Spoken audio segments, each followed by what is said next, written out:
Salam alaikum. Oui, donc, pardon. Donc, Jazakallah, Hassan al-Jaza, d'avoir rejoint donc, cette classe de traduction du Saint-Coran. Donc, nous continuons aujourd'hui avec les versets du Saint-Coran de la sourate Al-Baqarah.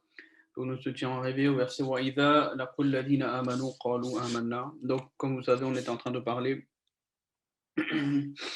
des, des gens qui sont appelés vers le iman, la foi, mais ils disent que nous ne voulons pas suivre les gens qui sont stupides ou qui sont sots. Et Allah dit que ce sont sûrement eux qui sont sots, mais ils ne le savent pas. وَإِذَا لَقُوا الَّذِينَ آمَنُوا قَالُوا آمَنَّا. Wa et Isa, quand ou lorsque, laqou, ils rencontrent. Donc vous voyez que le verbe laqou, ici, il est conjugué au passé. Mais comme je l'avais rappelé la dernière fois, que lorsque Isa vient, et que c'est suivi par un verbe au passé, alors la traduction se fera soit au présent ou au futur.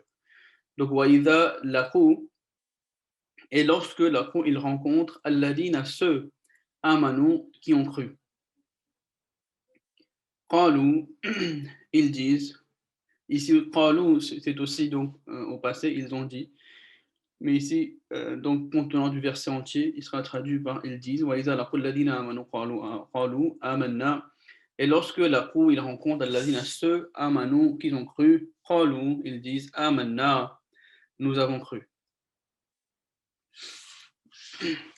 Ou nous croyons. Donc vous savez que Amanna, c'est aussi dans le passé, mais compte tenant de la manière avec laquelle nous traduisons le verset en entier, le temps change. Donc ici, Amanna, nous avons cru, mais ici, comme vous voyez, c'est nous croyons en Allah, dépendamment donc des verbes et le changement qui peut être octroyé par différents mots dans la langue arabe. Donc, wa idha laqul ladina amanu qalu amana wa et isa lorsque laqu ils rencontrent alladina ceux amanu qui ont cru qalu ils disent amanna nous croyons en Allah ou nous croyons.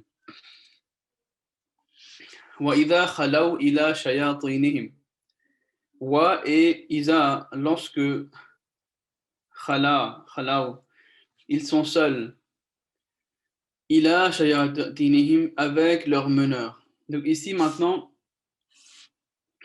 le mot khala signifie de se séparer avec quelqu'un ou d'être seul avec certaines personnes. Et le mot ila, ici, il a été traduit par avec. Et, et donc le mot ila peut aussi être traduit avec, normalement, c'est ila, ça signifie vers. Mais ça peut aussi être traduit comme par avec. Donc wa et isa, lorsque khalaou, ils sont seuls, ila avec shayatinihim, leur meneur.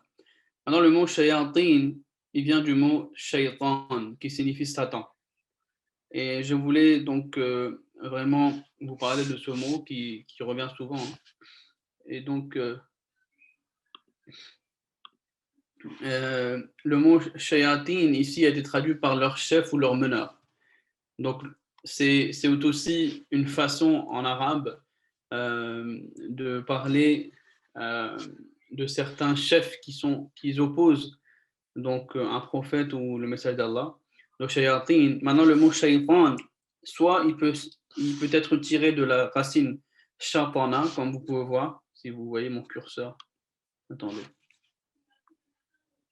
Voilà, il est là, mon curseur. Donc, shatana ou shata.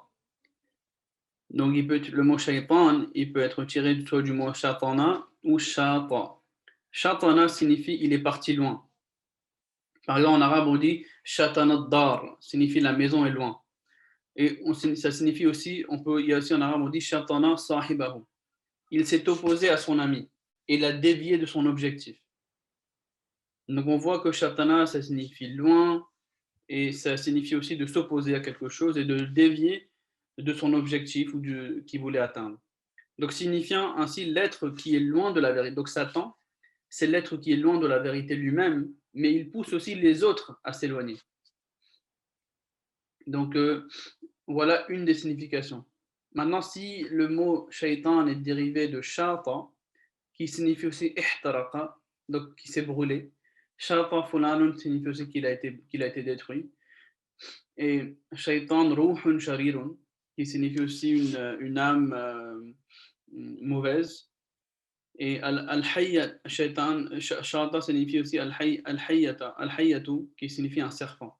Donc on voit que shaitan, donc c'est quelqu'un qui est loin, mais qui est pas seulement lui-même loin de la vérité, mais il éloigne aussi les autres. C'est quelqu'un aussi qui est brûlé, signifiant de colère, rempli de colère. Et il est aussi appelé serpent parce que c'est un menteur. Donc toutes ces significations, vous pouvez donc vous faire une définition de Satan. C'est quelqu'un qui vous éloigne de la vérité. C'est quelqu'un qui... donc Satan, c'est quelqu'un qui vous éloigne de la vérité, qu'il essaye de son mieux de vous dévier du droit chemin. C'est quelqu'un qui est arrogant. C'est pour ça qu'on dit que l'arrogance vient de Satan, et même la colère. C'est pour ça qu'on dit que là, il faut jamais prendre de décision lorsque vous êtes en colère.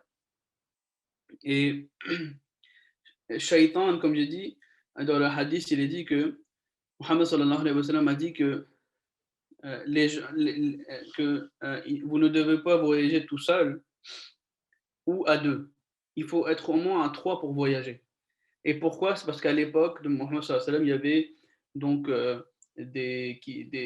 vous aviez donc ce danger d'être attaqué par un groupe de personnes. Et comme shaitan, ça signifie être détruit aussi, donc il y avait toujours cette tendance. Et quand vous étiez à trois, il y avait donc moins de chances. C'est pour ça que Mohammed sallallahu alayhi wa sallam disait que de ne pas voyager tout seul ou à deux, mais plus à trois. Donc c'était aussi pour dire qu'il y avait des chances d'être attaqué, etc., par des groupes de personnes. Donc c'est pour ça que, comme j'ai dit, que shaitan signifie aussi détruit. Donc voilà les différentes significations que vous pouvez faire du mot shaitan. Mais ici, dans le verset en question, c'est le chef. C'est pour ça que ici, on a dit leur meneur. وَإِذَا خَلَوْا إِلَى شَيَاطِينِهِمْ et Isa, lorsque khalaw, ils sont seuls, ila avec shayatinihim, leur meneur, leur chef. Qalu, ils disent, inna, nous sommes assurément, ma'akum, avec vous, innama nahnu mustahdihun, nous ne faisons que de nous moquer. Nous ne faisons que nous moquer d'eux.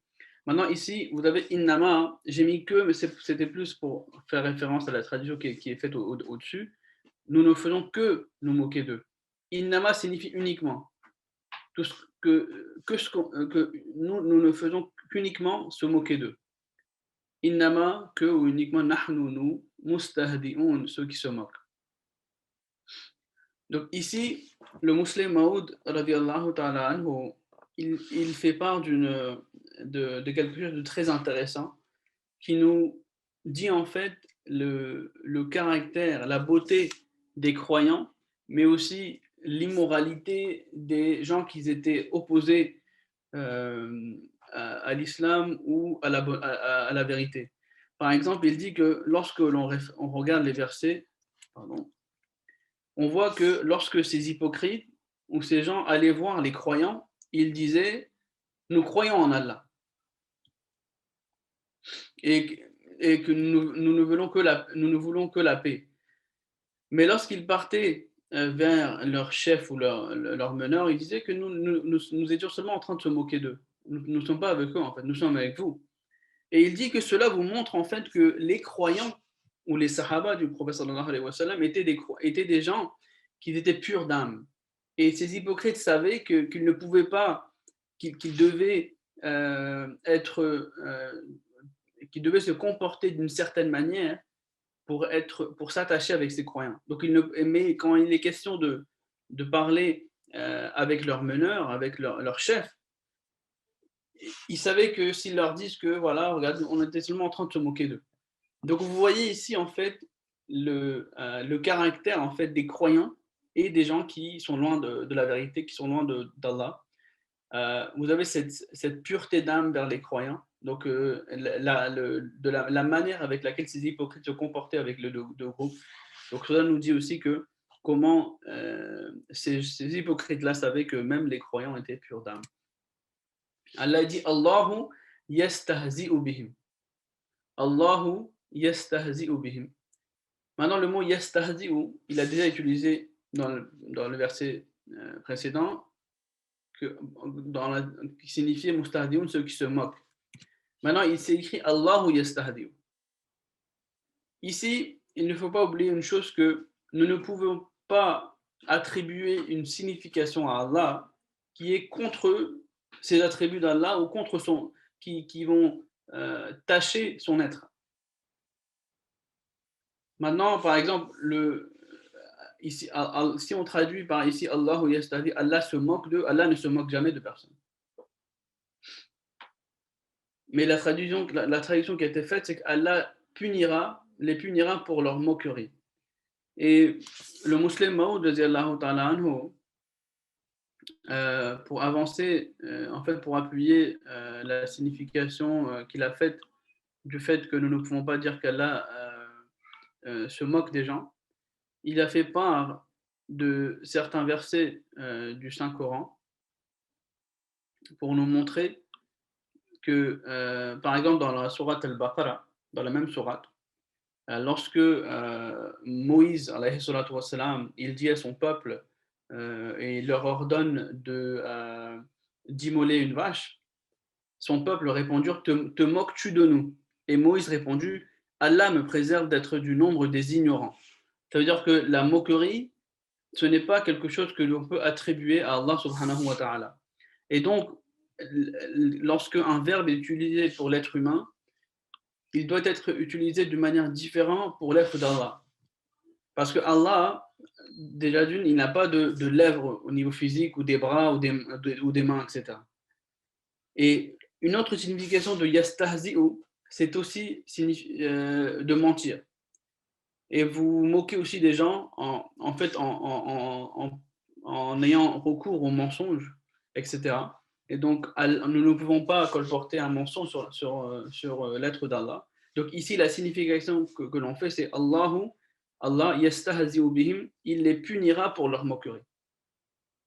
Il les punira de leur moquerie. Yastahzi'u bihim, il les punira de leur moquerie. Wa et yamudduhum. Yamudduhum, il les laissera errer pour quelque temps. Wa yamudduhum, il les laissera errer pour quelque temps. Fi tughyanihim, dans leur transgression. Ya'mahun, comme des affolés. Ici, le mot ya'mahun, il a été utilisé plusieurs fois dans le Saint-Coran. Par exemple, le fameux verset wa huwa fi hadihi a'ma wa huwa fil akhirati a'ma. De celui qui est aveugle dans ce monde d'ici-bas, il sera aveugle dans l'au-delà. Ya'mahun, il vient, le pluriel de a'ma, c'est umyun, et le pluriel de a'ma, comme j'écris, comme vous pouvez voir ici en jaune, qui est dérivé de al-a'ma, et signifie cécité mentale, et a'ma signifie aussi à la fois la cécité mentale et physique. Ça veut dire que ça ne veut pas pour autant dire aveugle, ça ne veut pas pour autant dire aveugle, d'être physiquement aveugle, mais c'est plus être aveugle devant la vérité. Et ici, ya'mahun signifie aussi que, comme le mot le renvoie aussi, le mot affolé. C'est-à-dire que c'est des gens qui ne pourront pas avoir la compétence de réfléchir, et seront étonnés, en fait. Ils ne pourront pas comprendre, ou ils auront une cécité mentale, dans le sens où ils ne pourront pas comprendre qu'est-ce qui est en train de leur arriver. Donc Allahu yastahzi'u bihim, Allah les punira pour leur moquerie et les laissera errer pour quelque temps dans leur transgression comme des affolés. Ulaïka alladhina ishtaraw ad-dalalata bil huda, voilà ceux qui ont troqué le droit chemin contre l'égarement. Ulaïka, voilà, alladhina, ceux, ishtaraw, ils ont acheté. Maintenant, le mot ishtara a la signification d'acheter, mais aussi de vendre. Il y a les deux significations. Et ishtara signifie de remplacer quelque chose que vous aviez par une autre. Donc ici, ad-dalalata signifie l'égarement. Bil huda, contre la guidance ou le droit chemin. Huda, direction. Donc qu'est-ce que ces gens ont fait? Ils ont acheté l'égarement. au lieu de la direction, au lieu du droit chemin. Et quelle était la conséquence de ce qu'ils ont fait, de cette transaction qu'ils ont fait? Allah, il dit Fama rabihat tijaratuhum. Mais rabihat. Fama rabihat, ils n'ont tiré aucun profit.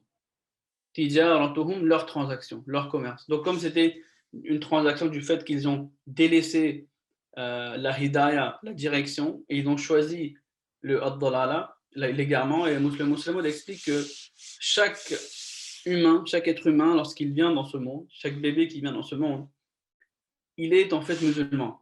Donc il est naturellement, il a cette inclinaison naturelle, cette pureté naturelle, où il est donc, il sait c'est quoi la vérité. Mais malheureusement, c'est son entourage autour de lui qui souvent peut le faire dévier du droit chemin. Et il dit que ici, l'homme, quand Allah il dit que ils ont troqué le droit chemin contre l'égarement, signifiant que au lieu de suivre leur nature humaine, ils ont choisi l'égarement. Et une autre manière que le musulman a présenté, il a dit que c'est comme si que, euh, ils avaient l'égarement et la hidayah, la direction devant eux, et ils ont choisi l'égarement. Et il dit que cette signification est aussi corroborée par le fait que lorsque les prophètes d'Allah viennent sur terre pour donner le message d'Allah, alors ces gens-là, malheureusement, au lieu de suivre ou d'accepter ou d'obéir ce prophète, ils choisissent de s'opposer à lui. Et donc la transaction qu'ils font est donc une transaction qui ne leur sera d'aucun profit. Et Hadam Muslimo dit quelque chose de très intéressant ici. Il dit que regardez, leur, euh, leur transaction a causé deux réactions.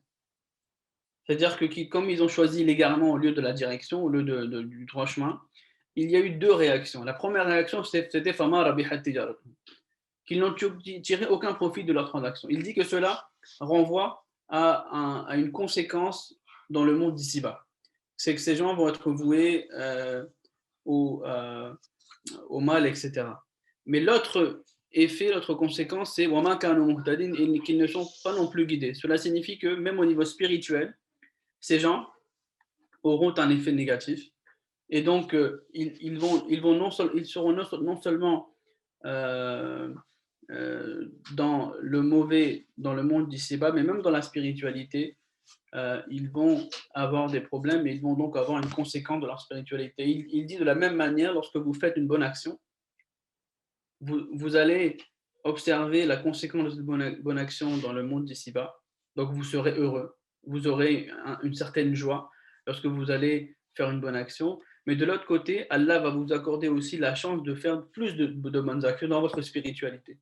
Et va vous accorder euh, cette opportunité de faire que plus et de vous approcher d'Allah subhanahu wa ta'ala. Donc vous voyez que dans ces versets euh, qui vous ont été, donc, que l'on a étudié, vous avez donc ce groupe de personnes qui ne veut pas accepter la vérité et ils disent que nous ne voulons pas suivre les gens stupides, les gens qui sont sots. Mais Allah, ils disent que c'est sûrement ceux qui sont sots mais ils ne le savent pas. Et on voit donc ces versets décrivent le fait aussi le bon caractère des croyants, mais aussi le fait que combien ces gens-là euh, s'éloignent d'Allah. Et ils se moquent d'Allah dans le sens où ils pensent faire commettre du tort à Allah.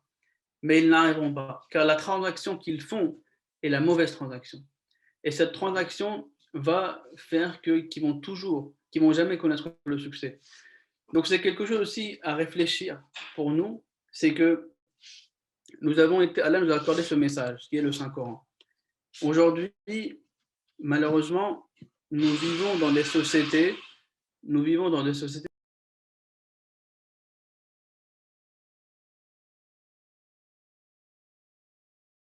nous vivons dans une société où nous sommes éloignés, nous avons des influences qui nous éloignent du message d'Allah subhanahu wa ta'ala. Et nous devons donc toujours choisir. Qu'est-ce que nous voulons faire? Est-ce que nous voulons choisir de suivre le message d'Allah ou suivre l'égarement? Et ça, c'est quelque chose que l'on fait face presque peut-être tous les jours, avec tous les obstacles ou tous les assauts que Satan nous envoie. Nous devons faire ce choix. Allons-nous choisir le hidayah, la direction qui est le Saint-Coran, ou allons-nous choisir ce qui est contraire à cela, qui va nous mener à l'égarement? Par exemple, je donne juste un exemple. Prenons l'exemple, par exemple, du mariage, par exemple. Société où le mariage, on a donc une limite d'âge, peu importe où l'on est dans les pays. Mais les relations, par exemple, les relations sexuelles sont permises hors mariage. Et cela est rendu légal. En islam, c'est haram, ce n'est pas autorisé. Mais quelque chose qui était autorisé en islam, donc le mariage, est rendu illégal aujourd'hui. Donc vous voyez, le problème, c'est que quand vous vivez dans cette société, vous vivez autour de ces gens-là, dans cette société-là, vous êtes affecté normalement, même votre réflexion, la manière avec laquelle vous réfléchissez, et avec les amis avec qui vous êtes influencé par vos amis, par les films que vous regardez, les séries que vous voyez. Donc il y a toujours cette influence qui est contre les enseignements de l'islam. L'islam dit qu'il doit y avoir la modestie, le haya, la séparation des sexes aussi. Mais on vit dans une société, donc ça veut dire que tous les jours, le mariage, par exemple, c'est juste un exemple. Vous avez aussi d'autres exemples que je peux mentionner, mais c'est juste que vous avez toujours ce choix à faire. Quel va être mon choix? Quel est le chemin que je vais choisir? Et vous avez toujours ces deux voies qui viennent devant vous. Qu'est-ce que vous allez choisir? Est-ce que vous allez choisir la hidayah ou est-ce que vous allez choisir l'égarement? Si vous allez choisir l'égarement, bah Allah vous dit que la transaction que vous êtes en train de faire, elle ne vous sera d'aucun profit. Et vous n'allez pas seulement subir la conséquence dans le monde d'ici-bas, mais ça va continuer même dans le monde spirituel. Parce qu'Allah dit et ils ne sont pas non plus guidés. Ça veut dire que c'est un choix que l'on doit faire. Et c'est un choix, et le Messie promis, vous savez, à chaque fois qu'un prophète il vient nous remettre, on va dire, sur le droit chemin. C'est le but, c'est l'écart qui s'est creusé entre l'homme et Allah, il réduit cet écart-là. Et le Messie promis, il dit dans un de ses vers, il dit, qui signifie en français que vous avez le mal qui est partout, partout. Là où vous allez aller, le mal, il est là. Satan, il est là. Et il dit que moi, je suis ce château fort qui va vous sécuriser, grâce auquel vous allez être sécurisé dans ce château fort. Donc aujourd'hui, nous qui avons accepté ce Messie et Mahdi, les gens qui... On a aussi pas seulement accepté le Messie et le Mahdi, mais nous sommes bénis par l'institution du Khilafah. Vous voyez? Et on est les seuls aujourd'hui au monde musulman qui ont été bénis par ce khilafat. Et qui vont profiter de ce khilafat, c'est ceux qui écoutent et qui obéissent au calife. Parce que si le calife, Allah il a choisi un calife, et que si l'homme avait le choix de soit l'obéir, soit ne pas l'obéir, eh bien, on n'aurait pas eu besoin d'envoyer de calife. Allah ne fait jamais quelque chose sans aucune raison. Donc et vous voyez que le calife, en fonction de ce qui se passe dans le monde, nous guide tous les jours. Comment nous devons réagir à certains courants qui nous sont présentés. Regardez comment il est en train de nos jours parler de ce conflit sunni-shia, par exemple, d'une manière impressionnante. Donc ce hidayah, il est là. Allah ne nous a pas oubliés, il nous a envoyés, mais comme j'ai dit, que cette transaction, on va la faire tous les jours. Et nous devons réfléchir à cela. Parce qu'Allah l'a dit. Si vous choisissez l'égarement, si vous choisissez de vous éloigner d'Allah, comme je l'ai dit que shaitan, le mot shaitan, comme il était vu dans le verset, attendez, ici, lorsqu'ils se trouvent avec leur meneur, leur shaitan, shaitan signifie qu'il est parti loin. Donc si nous nous éloignons d'Allah, du message d'Allah, alors nous allons subir nos conséquences. Mais comme j'ai dit, et je l'ai dit plusieurs fois dans les cours précédents aussi, que chaque chose demande de l'effort. Rien ne va vous être accordé sur une assiette très facilement. il va falloir faire des efforts, il va leur falloir faire des sacrifices. Sans sacrifice, il n'y a rien du tout. Mais vous avez cette ferme conviction que la Jama'a Ahmadiyya et l'islam va se propager, Inch'Allah al-Aziz. Mais que, comme je vous l'ai dit, chers frères et sœurs, cette transaction, nous sommes présentés, ou nous faisons face à cela tous les jours de notre vie, en tant que mère, en tant que mari, en tant qu'épouse, comment nous réagissons au quotidien avec nos enfants, avec nos maris, ou le mari envers sa femme, envers nos voisins, envers la société en général, qu'est-ce que nous faisons? Et nous devons choisir donc la hidayah, la direction qui est le Coran. C'est cette voie-là qui va nous mener donc à la victoire et au succès, Inch'Allah al-Aziz. Jazakallah, ahsanul jaza. Assalamu alaikum wa rahmatullahi wa barakatuhu.